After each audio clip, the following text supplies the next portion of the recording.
Bharat Pakistan match पर मंडराया आतंकी हमले का साया, आईएसआईएस से मिली धमकी।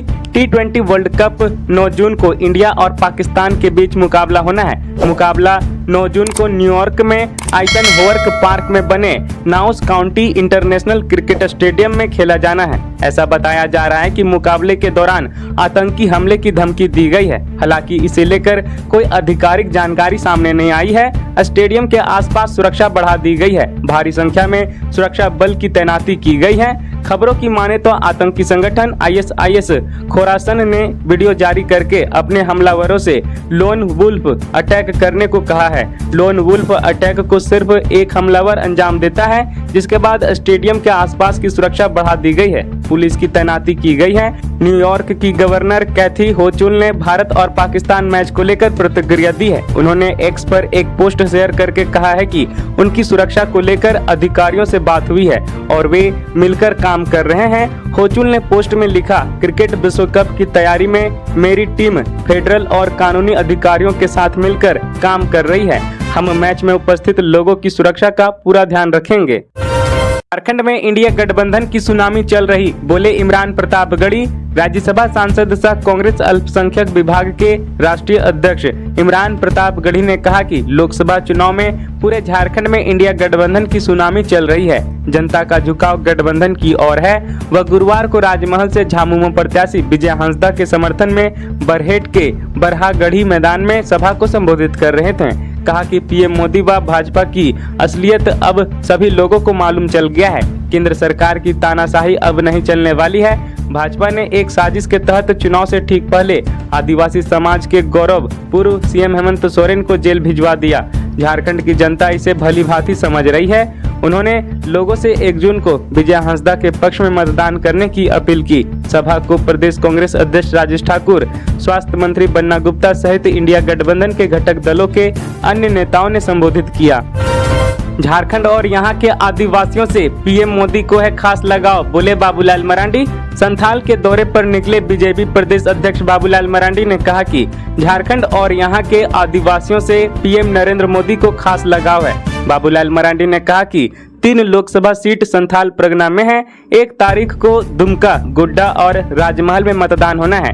3 सीटों पर बीजेपी ताकत के साथ लड़ रही है। इस चुनाव में प्रधानमंत्री नरेंद्र मोदी लगातार दौरा कर रहे हैं। अब तक 7 दौरा मोदी जी कर चुके हैं। इससे साफ है कि सूबे से उनका कैसा लगाव है। कहा, संथाल के 3 लोकसभा सीट पर बीजेपी जीत रही है। संथाल के जो हालात हैं किसी से छुपा नहीं है। यहाँ के आदिवासी संथाली और पहाड़िया बदहाल है। कहा, पीएम मोदी यहाँ के लोगों के लिए कई योजनाएं लेकर आए।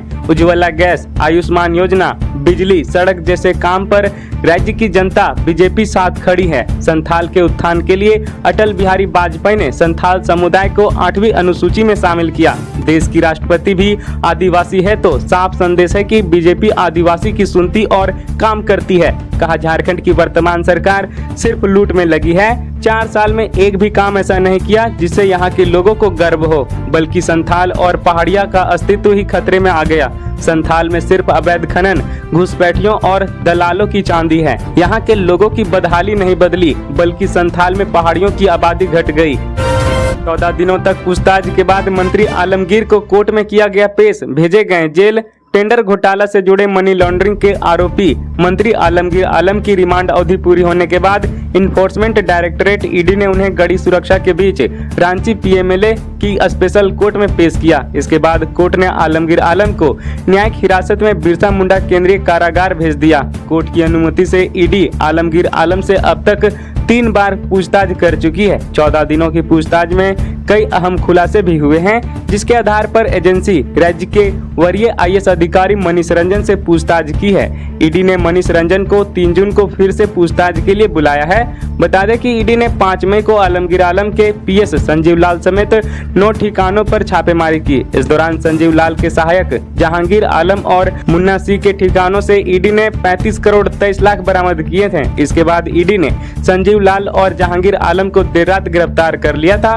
इसके बाद ईडी ने 12 मई को मंत्री आलमगीर आलम को समन भेजकर 14 मई को पूछताछ के लिए बुलाया था। 14 मई को ईडी ने आलमगीर से 9 घंटे तक पूछताछ की थी। इसके बाद 15 मई को एजेंसी ने 6 घंटे की पूछताछ के बाद आलमगीर आलम को गिरफ्तार कर लिया था। सीएम चंपाई 1 जून को दिल्ली में इंडी गठबंधन की बैठक में होंगे शामिल। झारखंड के मुख्यमंत्री चंपई सोरेन आगामी 1 जून को दिल्ली में इंडी गठबंधन की होने वाली बैठक में शामिल होंगे। सीएम के प्रेस सलाहकार धर्मेंद्र गोस्वामी ने इस बात की जानकारी दी है। धर्मेंद्र गोस्वामी ने बताया कि लोकसभा चुनाव के अंतिम चरण का मतदान समाप्त होने के बाद 1 जून को कांग्रेस अध्यक्ष मल्लिकार्जुन खड़गे ने इंडी गठबंधन की एक महत्वपूर्ण बैठक बुलाई है। इस बैठक में गठबंधन के सभी प्रमुख नेताओं को आमंत्रित किया गया है। इसमें लोकसभा चुनाव के संभावित परिणाम और चुनाव अभियान की समीक्षा की जाएगी। इस बैठक में राज्य के मुख्यमंत्री चंपई सोरेन भी शामिल होंगे। ब्रो में आगे बढ़ने से पहले यदि आप हमारे न्यूज चैनल को सब्सक्राइब नहीं किए हैं तो प्लीज सब्सक्राइब करके बेल आइकन को प्रेस कर दें ताकि रेगुलर अपडेट आप तक पहुंचती रहे। तो चलिए बढ़ते आगे खबरों की ओर। कार्यपालक दंडाधिकारी साधना जयपुरिया समेत 3 को 3-3 वर्ष का सश्रम कारावास। अपर मुख्य न्यायिक दंडाधिकारी शशि भूषण शर्मा की अदालत ने जेट्रेफा की खेती के नाम पर सरकारी राशि का घोटाला करने के आरोपी तत्कालीन मनिका प्रखंड विकास पदाधिकारी साधना जयपुरिया समेत 3 को 3-3 वर्षों की सश्रम कारावास एवं 50-50 हजार रुपए जुर्माने की सजा सुनाई है। जानकारी के अनुसार लातेहार जिले के मनिका प्रखंड में वर्ष 2010 में जेट्रेफा प्लांटेशन के नाम पर व्यापक घोटाला किया गया था। तत्कालीन प्रखंड विकास पदाधिकारी साधना जयपुरिया एवं ग्राम विकास सेवा समिति एनजीओ के अध्यक्ष राम प्रवेश यादव एवं सचिन सत्येंद्र यादव के खिलाफ मनिका थाना में कांड संख्या 76/2010 भादवी की धारा 420, 467, 468, 471, 120 बी के तहत मामला तत्कालीन उप विकास आयुक्त सीपी बाखला ने दर्ज कराया था। संथाल की 3 सीटों के लिए थमा प्रचार का शोर। 1 जून को होगा मतदान। इन दिग्गजों की साख दाव पर। लोकसभा चुनाव के आखिरी चरण में झारखंड के 3 सीटों पर वोटिंग होगी। इसमें राजमहल, दुमका और गोड्डा शामिल हैं। अंतिम चरण में सभी लोकसभा क्षेत्रों में प्रत्याशियों ने अपनी अंतिम ताकत झोंक दी। अब 48 घंटे पहले बाहरी तौर पर चुनाव प्रचार अवश्य बंद हो गया, लेकिन अंदरूनी हलचल बढ़ गई है। चुनावी शोर थमने के साथ ही अन्य जिलों से चुनाव प्रचार करने आए विभिन्न पार्टियों के कार्यकर्ता अपने जिलों के लिए रवाना हो गए। अब प्रत्याशी और उनके समर्थक डोर टू डोर प्रचार में जुट गए हैं। अंतिम चरण में 1 जून को तीनों लोकसभा सीटों पर वोटिंग होगी और इसी के साथ दुमका और गोड्डा के 19 और राजमहल के 14 उम्मीदवारों यानी कुल 52 प्रत्याशियों की किस्मत ईवीएम में बंद हो जाएगी। वोटिंग सुबह 7 बजे से शाम 5 बजे तक होगी। गोड्डा से बीजेपी के प्रत्याशी डॉक्टर निशिकांत दुबे और कांग्रेस से प्रदीप यादव के बीच सीधी टक्कर होगी। दुमका से बीजेपी की प्रत्याशी सीता सोरेन और झामुमो के नलिन सोरेन के बीच सीधी टक्कर होगी। वहीं राजमहल सीट पर लड़ाई त्रिकोणीय हो गई है। यहां से झामुमो के विजय हांसदा, बीजेपी के ताला मरांडी और निर्दलीय में झामुमो के बागी प्रत्याशी लोबिन हेम्ब्रोम मैदान में हैं। हीट स्ट्रोक से 2 लोगों की मौत। अस्पतालों में हर दिन आ रहे 60 मरीज। पिछले 2 दिनों में पलामू में हीट स्ट्रोक से 2 लोगों की मौत हो गई है। जानकारी के मुताबिक मरने वालों में एक व्यक्ति मेदिनीनगर सुदना निवासी है जो साइकिल से जाने के क्रम में अचानक बेहोश होकर गिर पड़े। वहीं जपला बाजार से घर लौटते वक्त हैदरनगर के एक बच्चे की तेज धूप के कारण मृत्यु हो गई। एमएमसीएच मेदिनीनगर सहित जिले के अनुमंडलीय अस्पतालों और स्वास्थ्य उपकेंद्रों में पिछले 4 दिनों से हीट स्ट्रोक के दर्जनों मरीज आ रहे हैं। Palamu civil surgeon doctor Anil Kumar Singh ने इसकी पुष्टि की है। सिविल सर्जन ने बताया कि हीट स्ट्रोक के 5 गंभीर रोगी एमएमसीएच में आए थे जो लगभग ठीक हो चुके हैं। हीट स्ट्रोक के रोगी धीरे धीरे इलाज के बाद ठीक होकर घर जा रहे हैं। रांची में ड्रग्स के खिलाफ बड़ा कैंपेन चलाकर युवाओं को जागरूक करेगा जिला प्रशासन। पुलिस अधीक्षक शहर रांची राजकुमार मेहता और अनुमंडल पदाधिकारी सदर रांची उत्कर्ष कुमार की अध्यक्षता में समाहरणालय सभागार में मादक पदार्थों के खिलाफ अभियान चलाने की बैठक हुई। इस बैठक में रांची में ड्रग्स के विरुद्ध बड़ा कैंपेन चलाकर युवाओं को जागरूक करने पर रणनीति बनी। पुलिस अधीक्षक रांची राजकुमार मेहता ने बैठक में कहा कि जिला प्रशासन और पुलिस प्रशासन को राज्य सरकार से रांची जिला को नशा मुक्त करने के लिए जो गाइडलाइन प्राप्त हुए हैं उनके अनुसार रांची जिला को नशा मुक्त करने के लिए क्या क्या रणनीति बनाई जा सकती है, इसको लेकर संबंधित अधिकारियों को निर्देशित किया गया है। हमारी रणनीति के तहत रांची जिला के स्कूल, कॉलेज, बड़े शैक्षणिक संस्थान, सरकारी और निजी के प्रिंसिपल को इस अभियान में जोड़ने का काम किया जाएगा।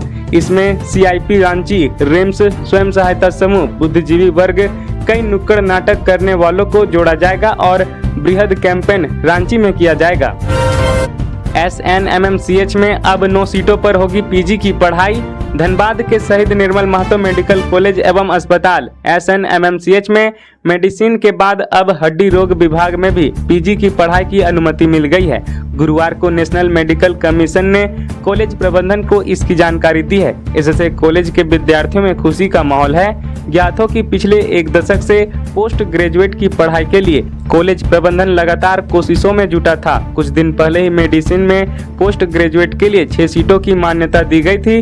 अब हड्डी रोग विभाग के लिए 3 सीटों के लिए पोस्ट ग्रेजुएट की पढ़ाई की अनुमति दी गई है। इस तरह SNMMCH में अब कुल 9 सीटों पर पोस्ट ग्रेजुएट की पढ़ाई होगी। 5 किलो गांजा के साथ सिमडेगा में 2 तस्कर धराए, भेजे गए जेल। सिमडेगा पुलिस को अवैध नशा कारोबार के खिलाफ एक बड़ी कामयाबी हाथ लगी है। पुलिस ने 2 गांजा तस्करों को रंगे हाथ गिरफ्तार किया है। बता दें कि सिमडेगा पुलिस के द्वारा नशा के खिलाफ लगातार अभियान चलाया जा रहा है एवं त्वरित कार्रवाई के लिए एक विशेष छापेमारी टीम का गठन किया गया है। इसी अभियान के तहत सिमडेगा बस स्टैंड से 5 किलोग्राम गांजा साथ 2 लोगों को गिरफ्तार किया गया है, जिसमें उड़ीसा निवासी फतमा खातून उर्फ बिमला चौधरी और सिमडेगा निवासी अमित किरकेटा शामिल हैं। ये दोनों जिले के कुछ नशे के कारोबारियों के साथ मिलकर सिमडेगा के युवा पीढ़ी को गांजा की पुड़िया बनाकर सप्लाई करते थे। पुलिस को लगातार गांजा कारोबार की खबर मिल रही थी। पुलिस की विशेष गश्ती दल ने इन दोनों को रंगे हाथ गिरफ्तार कर गुरुवार को जेल भेज दिया।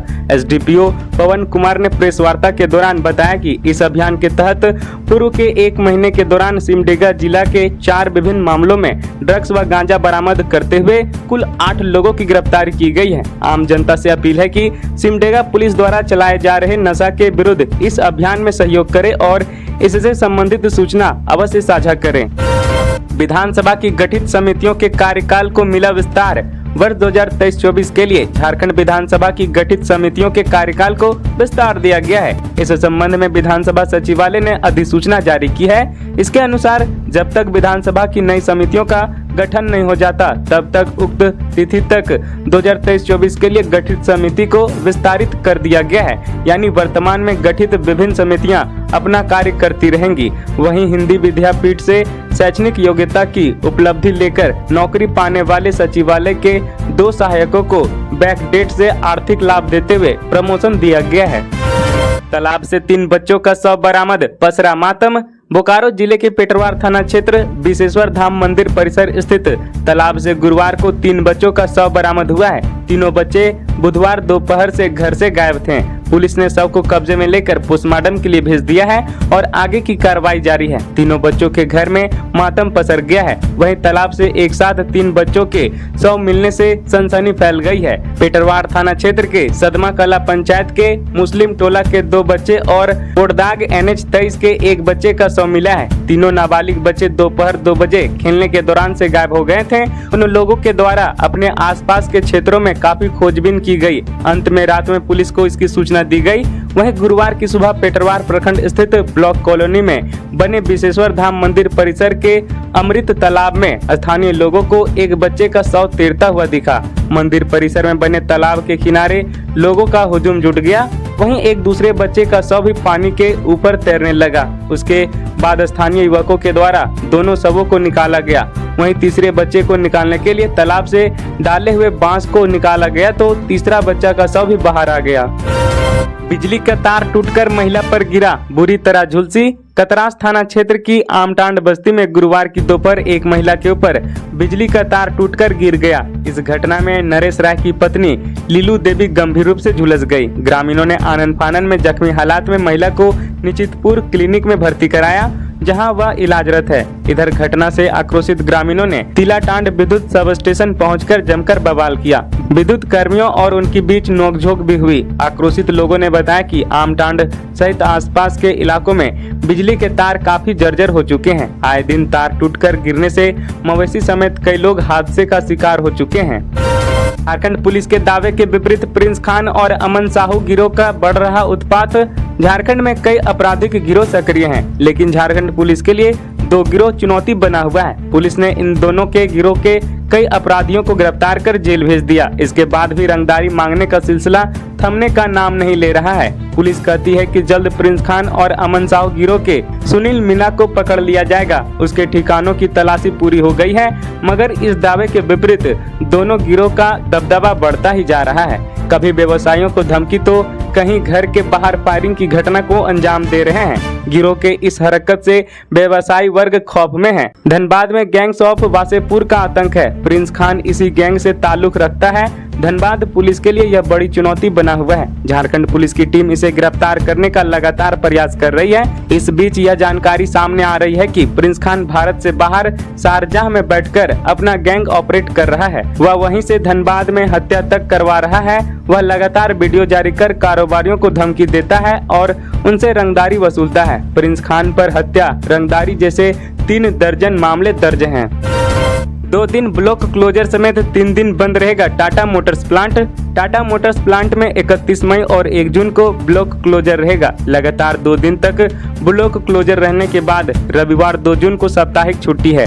लिहाजा 3 जून को टाटा मोटर्स के प्लांट में कामकाज शुरू होगा। लगातार 3 दिनों तक टाटा मोटर्स में कोई कामकाज नहीं होगा।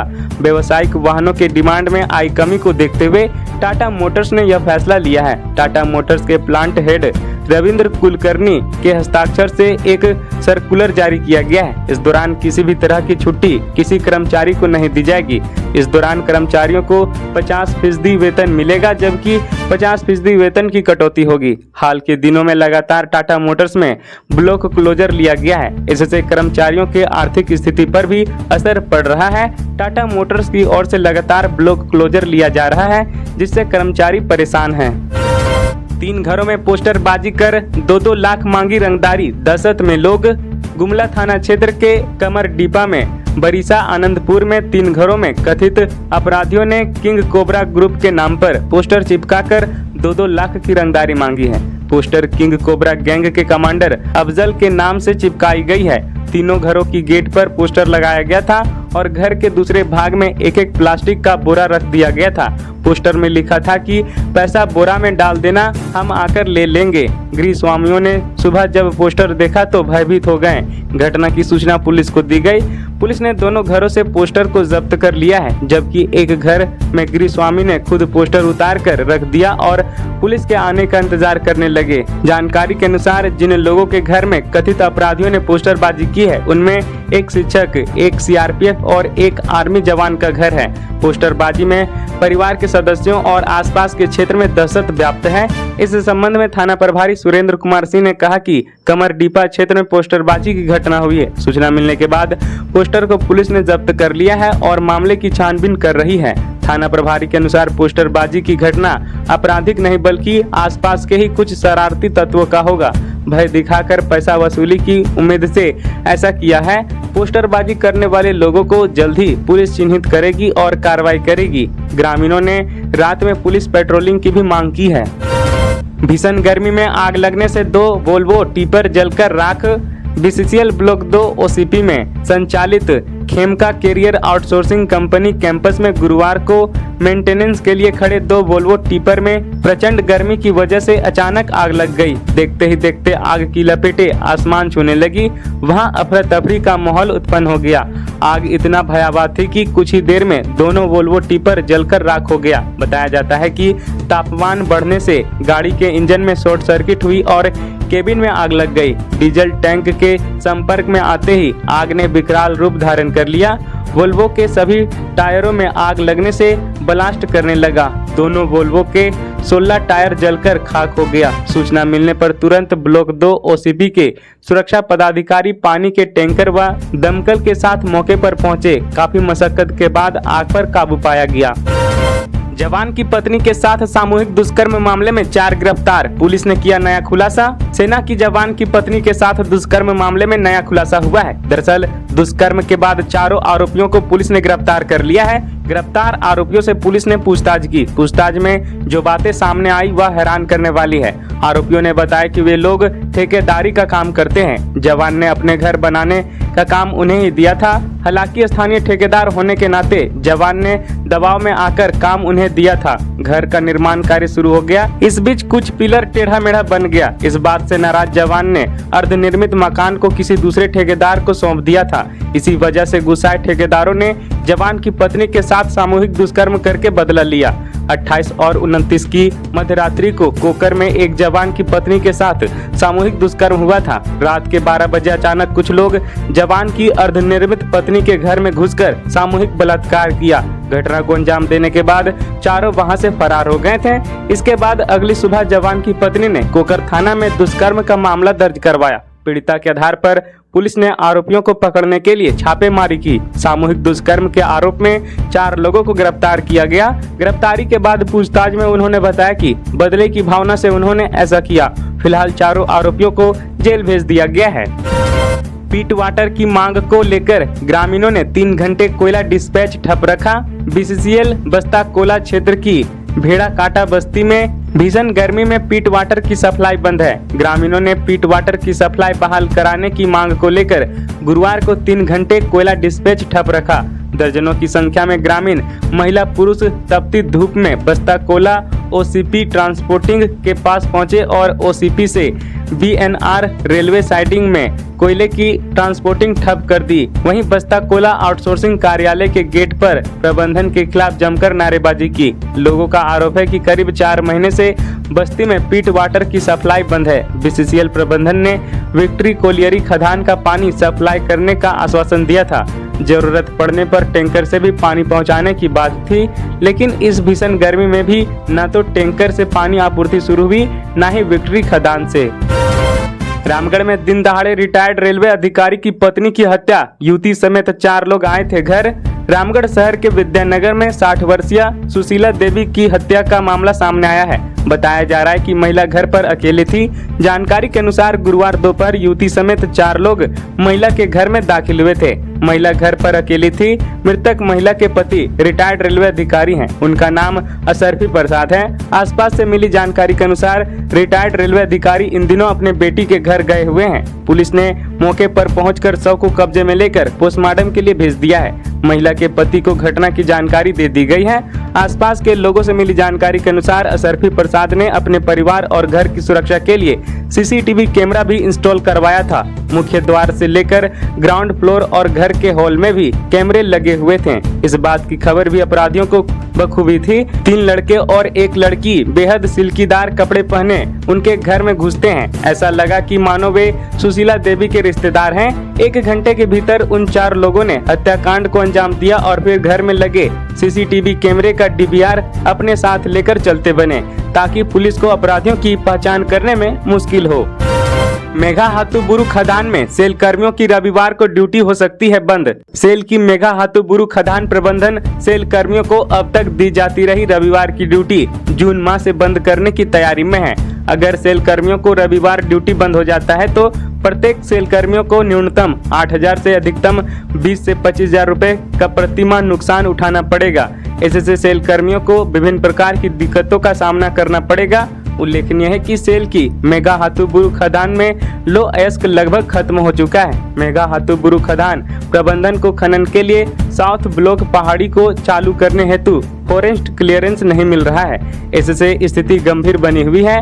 मेघाहातुबुरु प्रबंधन ने अपना वार्षिक उत्पादन लक्ष्य 4 मिलियन टन से घटाकर 2.5 मिलियन टन कर दिया है।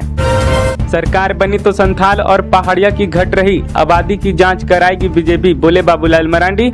बीजेपी प्रदेश अध्यक्ष बाबूलाल मरांडी ने कहा कि चुनाव के बाद केंद्र में सरकार बनी तो संथाल और पहाड़िया की घट रही आबादी की जांच बीजेपी कराएगी। मरांडी ने दुमका में प्रेस वार्ता को संबोधित किया। उन्होंने कहा कि संथाल परगना क्षेत्र में संथाल पहाड़िया आदिवासियों की आबादी लगातार कम होना खतरे की घंटी है।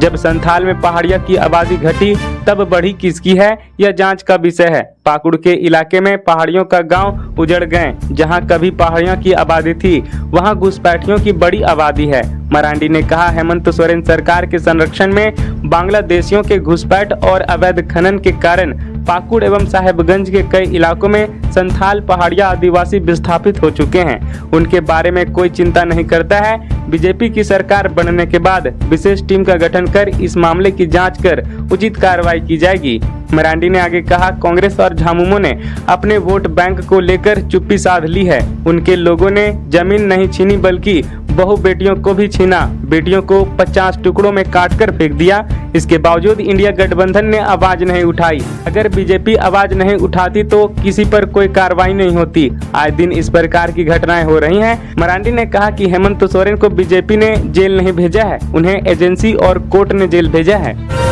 तोपचांची झील में नहाने के दौरान डूबे युवक का शव एक दिन बाद बरामद।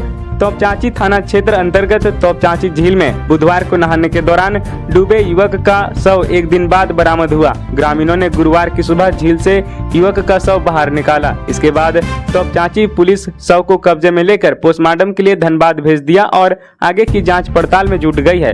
युवक की पहचान धनबाद के डायमंड क्रॉसिंग भूली मोड़ निवासी आबिद खान के रूप में हुई है। आबिद खान के दोस्त तनवीर खान ने बताया कि गर्मी अत्यधिक होने के कारण पांचों दोस्त तोपचांची झील नहाने आए थे। झील में पानी ज्यादा होने के कारण दलदल का अंदाजा नहीं लगा पाए। पांचों दोस्तों में किसी को तैरना नहीं आता था। बताया कि आबिद खान के झील में डूबने पर मदद के लिए काफी चिल्लाया, लेकिन कोई मदद करने नहीं पहुंचे, जिसके बाद आबिद खान झील में डूब गया। बुधवार को काफी खोजबीन की गई, लेकिन शाम तक आबिद का कुछ पता नहीं चल पाया। इसके बाद दूसरे दिन सुबह फिर से खोजबीन की गई। इस दौरान उसका शव झील से बरामद किया गया।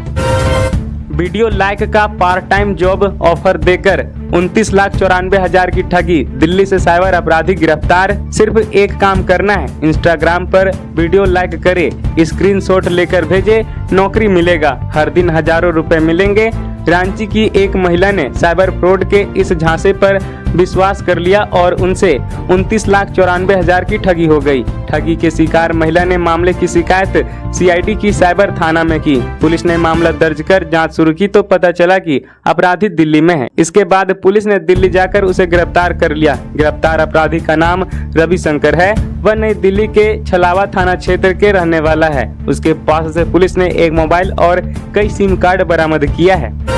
5 किलो गांजा के साथ सिमडेगा में 2 तस्कर धराए, भेजे गए जेल।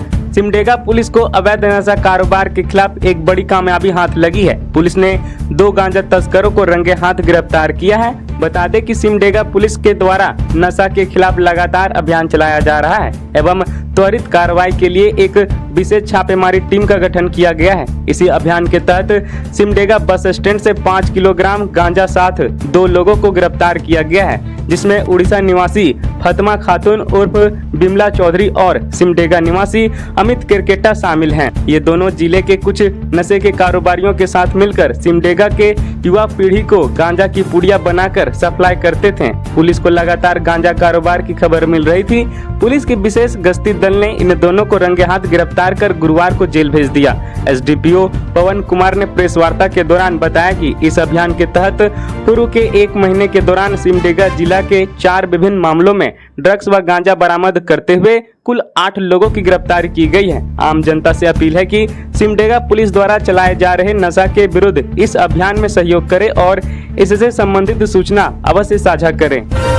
नाबालिग से सामूहिक दुष्कर्म के 4 आरोपी साक्ष्य के अभाव में बरी।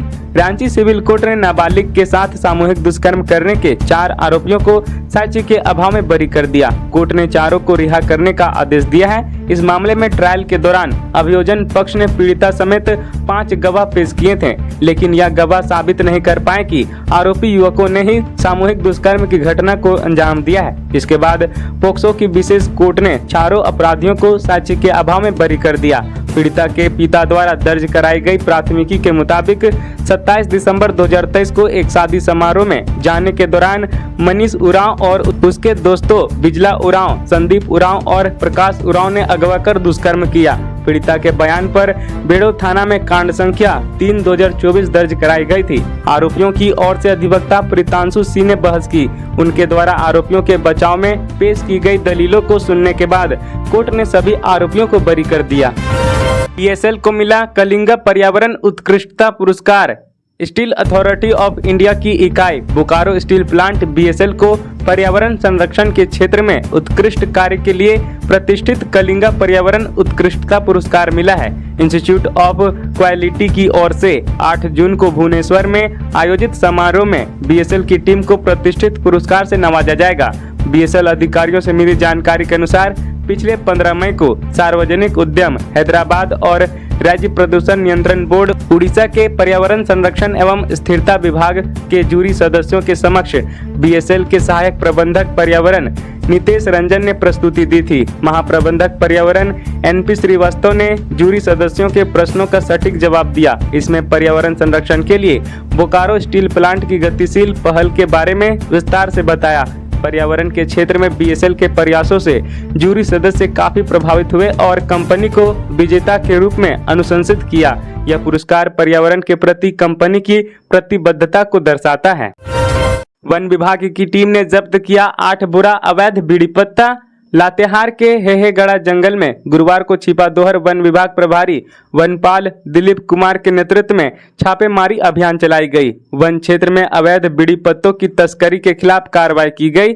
इस दौरान हेहेगढ़ा जलमा नदी के पास से 8 बोरा अवैध बीड़ी पत्ता जब्त किया गया। दिलीप कुमार ने बताया कि क्षेत्र में अवैध बीड़ी पत्ता कारोबारियों के खिलाफ लगातार छापेमारी अभियान चलाया जा रहा है। उन्होंने कहा कि छापेमारी के दौरान जब्त किए गए बीड़ी पत्ता को छिपादोहर वन विभाग कार्यालय में रखा गया है। यह बीड़ी पत्ता किसका है, फिलहाल जांच के बाद आगे की कानूनी कार्रवाई की जाएगी। छापेमारी अभियान में वनरक्षी संजय टोपो, अमित प्रसाद, अमर कुमार बड़ाइक समेत कई टेकर गाइड शामिल थे।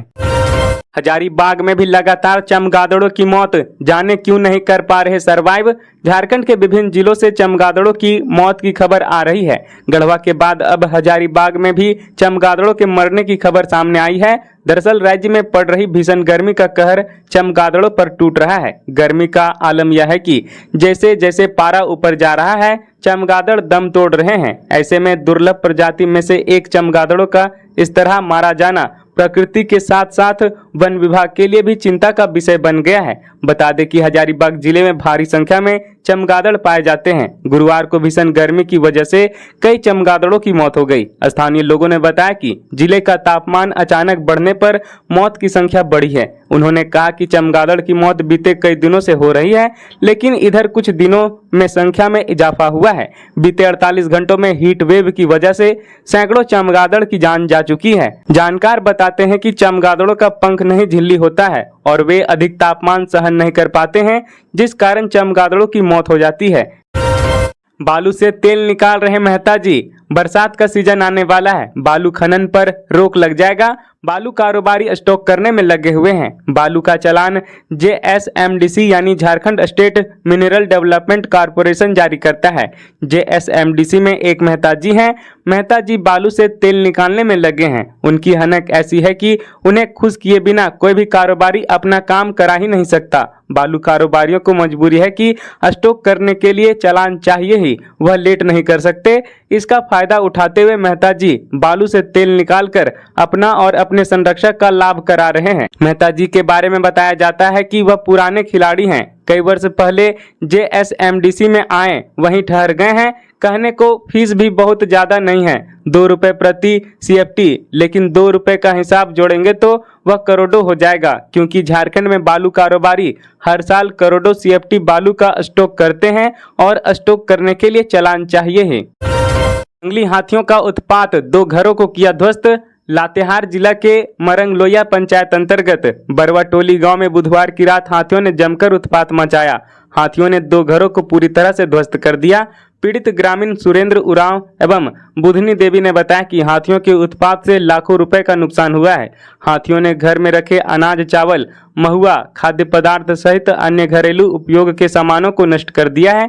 जानकारी के अनुसार सुरेंद्र उरांव अपने घर के बाहर सो रहे थे, तभी हाथियों की जोड़ी वहां पहुंचकर तांडव मचाने लगी। सुरेंद्र उरांव ने किसी तरह वहां से बचकर अपनी जान बचाई। गुरुवार को घटना की जानकारी मिलने पर भाजपा मंडल अध्यक्ष लक्ष्मण कुशवाहा घटनास्थल पर पहुंचकर पीड़ित को न्याय दिलाने की बात कही। उन्होंने वन विभाग और सरकार से नुकसान का उचित मुआवजा देने की मांग की है। इसके अलावा इस क्षेत्र से हाथियों को भगाने की भी मांग की है। इसी प्रकार से झारखंड के तमाम बड़ी खबरों को जानने के लिए हमारे चैनल को सब्सक्राइब कर बेल आइकन को प्रेस कर दें। धन्यवाद।